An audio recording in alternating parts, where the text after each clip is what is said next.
Será que você foi um fazendeiro? Será que você foi um guerreiro? Um rei? Ou, sei lá, um pedinte de esmola? Ou você pode ter sido um cachorro? O que será que você foi na sua vida passada? Dá pra gente descobrir com hipnose? Será?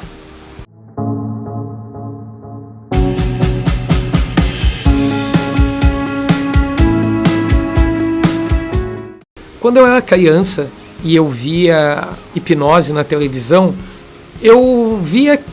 Primeiro que eu via como uma brincadeira. Quando eu via o Fábio Puentes lá fazendo o povo comer cebola, imitar galinha, eu achava aquilo legal pra caramba, só que eu achava que era combinado, achava que não funcionava e tal, mas beleza. Depois eu comecei a ficar maior um pouquinho, ficando mais velho, fui entendendo um pouquinho melhor as coisas, fui vendo alguns filmes e associei hipnose de outro jeito, como sendo regressão. Para mim, hipnose era só para fazer regressão, para fazer as pessoas voltarem para a infância e, sei lá, vidas passadas. E eu percebo que até hoje, hipnose ainda é visto como um sinônimo de regressão. Muita gente que me liga, me procura, já pergunta, você trabalha com regressão, né? Quando eu falo para alguém que eu trabalho com hipnose, é aquele negócio de regressão que você faz, né? Dá para voltar para saber minha vida passada e tal. Todo mundo acaba me perguntando sobre isso, porque ainda está meio que no imaginário popular, mas a gente precisa entender mais a fundo do que se trata a regressão propriamente dita. A teoria da regressão, ela é explicada muito bem por um velho conhecido nosso, principalmente o pessoal da psicologia, chamado Sigmund Freud. O Freud, ele vai falar nos seus escritos sobre memórias reprimidas. Ele fala sobre recalque, que não tem nada a ver com aquele recalque de essa menina é recalcada, invejosa. Não tem nada a ver com isso. Ele vai falar que recalque são informações, emoções, traumas que a gente teve na infância, e a nossa mente, para que a gente se proteja e não fique lembrando daquilo toda hora, a gente meio que esquece. É como se essa memória fosse uma parte do nosso inconsciente que a gente não teria acesso de forma consciente.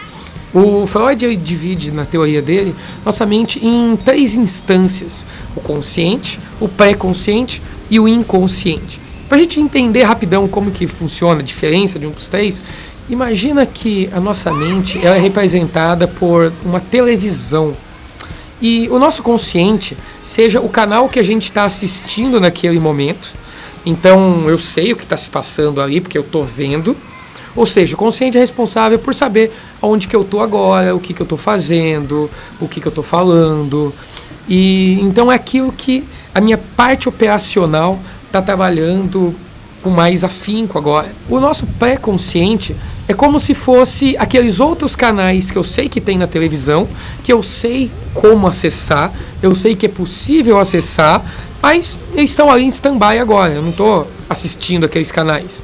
Então, no meu pré-consciente estão informações que são de fácil acesso. Por exemplo, meu nome. Eu não preciso ficar toda hora pensando, meu nome é Tom, meu nome é Tom, meu nome é Tom. Mas se alguém perguntar meu nome, eu sei, meu nome é Tom. Eu sei buscar essa informação, eu sei o meu endereço, eu sei o que eu fiz hoje de manhã. São memórias e informações que eu tenho que estão ali rapidinho, que eu posso acessar elas. E o nosso inconsciente, que é a nossa maior parte dessa bagunça toda, é como se fosse o making of, é como se fossem os bastidores da televisão. É como se eu estivesse assistindo um programa que tá ali, eu tô vendo, tá ali no meu consciente, mas só que eu sei que no inconsciente, eu sei que ali por trás existe toda uma equipe de produção, existem, sei lá, um filme, tem atores, existem câmeras e equipamentos para fazer as cenas, e tem pessoas que vão editar o filme, que vão preparar tudo. Eu sei que tem toda uma divulgação do filme para chegar até mim. Eu sei que para transmitir até a televisão que eu estou assistindo também tem todo um processo. Ou seja, é toda aquela parte estrutural para que aquilo que está no nosso consciente seja possível de acontecer. Então, no nosso inconsciente está ali nossas memórias, nossos sentimentos, todos os nossos mecanismos mentais. Então o Freud, ele escreveu, e depois a filha dele, a Anna Freud, veio até escrever até mais sobre isso, que são sobre os mecanismos de defesa do nosso inconsciente. O recalque é como se fosse um desses mecanismos. É como a gente passou por algo muito ruim, por algo muito... Eu nem digo ruim, porque é complicado, gente. É muito subjetivo falar o que é bom, o que é ruim. Mas aconteceu algo que foi marcante para nós. E quando esse algo é marcante e a gente não interpreta aquilo como uma forma positiva, a gente meio que tem a tendência de esquecer aquilo que aconteceu, principalmente na nossa infância. Então, o que a regressão vai fazer? Que na verdade é uma das milhões e milhões de técnicas dentro da hipnoterapia, tá? Então, o que a gente vai fazer? A gente vai, primeiramente, eliciar um estado emocional, fazer com que no presente a pessoa lembre de algo que faça com que ela se sinta ruim, isso eu estou falando no contexto terapêutico, e através disso a gente vai acessar. É como se a gente encontrasse aquela pontinha do durex tá ali enroscadinha em algum lugar, e eu preciso encontrar. Quando eu encontro, eu saio abrindo todo aquele durex e eu vou chegando a emoções mais antigas, que é como se fosse, sei lá, várias pecinhas de dominó empilhadas, e eu tenho que encontrar a primeira. Quando eu bati na primeira, nossa memória ela vai desengatilhando várias outras memórias, e aí a gente tem acesso a essas informações da nossa infância. Tom, mas essas informações são reais? Ninguém sabe. A não ser que você tenha meios de comprovar isso, sei lá, você tenha fotos, tenha vídeos dessa época, sei lá, pessoas que passaram por isso junto com você. Enfim, não tem como a gente saber se realmente é uma memória 100% real ou se é uma memória criada. Porque a nossa mente também cria muitas coisas. A gente tem uma tendência de ter muitas memórias falsas. Na verdade, todas as nossas memórias são falsas, porque quando a gente lembra de alguma coisa, não é um arquivo prontinho que está ali no nosso sistema, a gente vai, clique ele e abre. É como se toda vez que a gente fosse lembrar de algo, esse arquivo ele fosse criado com vários dados ali na hora, para daí então ele pudesse ser aberto. Para eu lembrar de algo que aconteceu na minha infância, por exemplo, não é uma memória pronta. Eu tenho que lembrar dos elementos. Então eu lembro da grama, lembro que estava de noite, eu lembro que tinha uma outra pessoa, essa outra pessoa acho que era minha mãe, aí tal, e eu vou pegando todas as informações e eu vou juntando como se fosse um quebra-cabeça.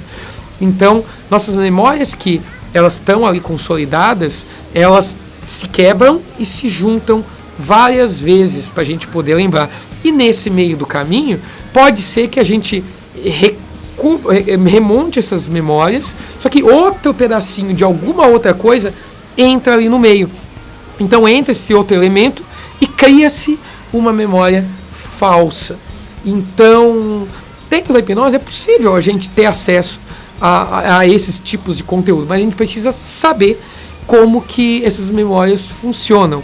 Aí vocês perguntam, tá, mas e as vidas passadas? Primeiro que assim, existem duas discussões acerca de vidas passadas. Primeiro se ela existe ou se ela não existe. Aí é uma discussão filosófica, religiosa, enfim, vai uma discussão aí infinita. O que eu acredito? Eu acredito que elas não existam. Ponto. Mas não sou eu que vou ditar que é verdade. O fato de eu não acreditar não significa que elas não existem. Pode ser que existam e a gente só não descobriu ainda. E a segunda discussão, que é a mais pertinente, é se as vidas passadas existem, elas podem ou não ser acessadas através do processo de hipnose. Será que a gente consegue acessar elas ou é algo mais além? Então, assim, eu conheço pessoas, né, que são espíritas, por exemplo, que acreditam em vidas passadas, faz parte do dia a dia deles, porém, eles não acreditam que é possível acessar através da hipnose. Falo, não, a vida passada é algo muito mais além, é algo muito mais metafísico, é algo muito superior, e que a hipnose só vai trabalhar o que está aqui, dentro dessa vida de agora, dentro do nosso cérebro, é um processo totalmente mental, né? E tem pessoas que são espíritas ou que acreditam em vidas passadas e que falam que sim, que é possível, que hipnose vai acessar um campo místico e sobrenatural. Isso varia muito. Agora, já aconteceu de eu fazer regressão e chegar a vidas passadas? Com certeza. E se isso é real ou não, não importa. Se você, por exemplo, é um terapeuta ou está estudando para se tornar um terapeuta, não importa se as vidas não importa se as vidas passadas são reais ou não. O que importa é a crença da pessoa que está ali. Então, assim, se alguém chega no meu consultório e fala assim, Tom, eu vim aqui porque eu tenho medo de altura, porque na minha vida passada eu morri de um acidente de avião. E eu vim aqui para tratar isso. Quem sou eu para bater na cara da pessoa e falar, a ciência ainda não comprova vidas passadas, pare com essa merda? Nunca, tá? Quem faz isso são um tremendo de um babaca. E nem para falar que não existe, e também não se pode falar que existe.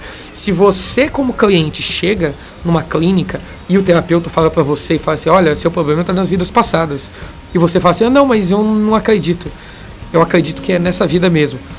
Não, mas foi na outra vida sim, você tem que tomar cuidado, vamos lá tratar. Ele também não pode impor nenhuma crença sobre você. Isso é completamente antiético.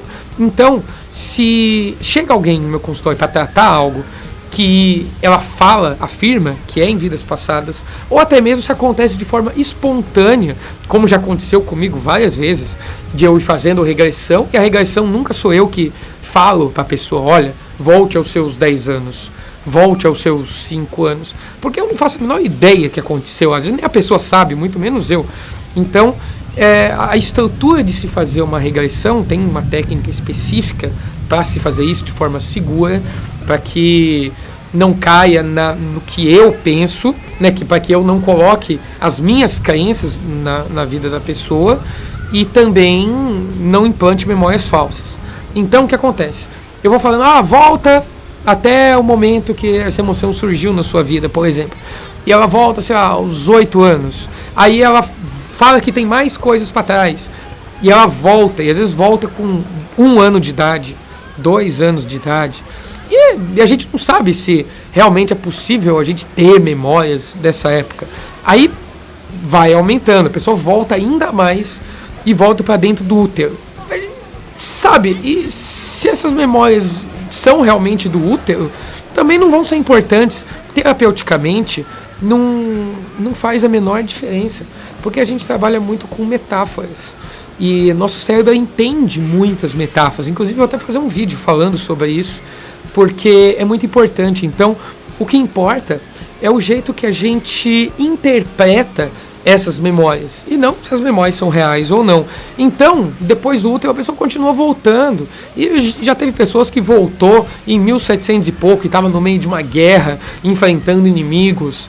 Já teve pessoas que eu atendi que voltaram e estavam sendo perseguidas porque ele era um fazendeiro muito rico e as pessoas estavam lá, e, enfim, e ele tinha brigas com os outros fazendeiros. E já voltei para pessoas que foram executadas, né? Já, enfim, pessoas que morreram de acidente de avião e de outros acidentes. Então já aconteceu muita coisa atendendo. E minha opinião é que isso são metáforas criadas pela nossa mente, que a pessoa ela juntou elementos, né, talvez de sonhos, de filmes, que é um fenômeno que a gente conhece por confabulação, que é quando a gente reúne informações de vários lugares e a gente tem aquilo como se fosse uma memória real. Você, não, mas eu lembro que aquilo aconteceu. Mas, na verdade, foram elementos que a gente sonhou, que a gente leu em livros, ou de pedaços, fragmentos de histórias que a gente ouviu alguém contar, e a gente junta tudo aquilo e cria uma memória como se ela fosse nossa. Então, existem vários fenômenos envolvendo memória. Quando a pessoa passa por uma regressão e ela revive aquilo, então ela tem aquela sensação como se aquilo estivesse acontecendo de novo, que é o que a gente chama de revivificação, é quando a pessoa revive aquele momento. E tem regressões por relembrança, que é quando a pessoa ela lembra com maiores detalhes aquilo que estava acontecendo, mas ela vê de fora como se fosse um filme passando e ela vai vendo ali, então ela vê dissociada da cena. Então, independente do que seja, a regressão é sim uma ferramenta da hipnose, é uma ferramenta extremamente útil para a ressignificação de traumas, de vários problemas, mas ela não é a que só funciona hipnose se fizer regressão. Não, é uma das possibilidades. Existem várias formas, existe metapadrão, existe dessensibilização sistemática, existe técnicas e técnicas e técnicas infinitas, que o mais importante é a gente entender como que elas funcionam, as teorias por trás dessas técnicas, que é para a gente saber qual que é a melhor de acordo com a situação da pessoa, com o estado que ela está, com o problema que está se tratando. Então, nem tudo é regressão, nem sempre a regressão ela vai ser realmente necessária, mas às vezes que ela é utilizada sendo bem feita, né, sendo feita direitinho, né, com ética, com segurança, tendo embasamento teórico por trás para saber fazer. Não é, vi um vídeo na internet e vou replicar. Não é assim, existe muita coisa por trás, então é importante que se estude bastante como saber, tá? E se você está aí aprendendo, estudando hipnose, aqui na descrição desse vídeo tem um link para o meu e-book que é 100% gratuito para você baixar lá e aprender sobre hipnose, aprender sobre psicologia, e deixa seu feedback aqui nos comentários também. Se você está chegando agora aqui no canal, se inscreve, deixa o like aqui nesse vídeo e ativa as notificações, porque todos os dias está saindo vídeo aqui dessa série. Então, um beijo no cérebro e até a próxima.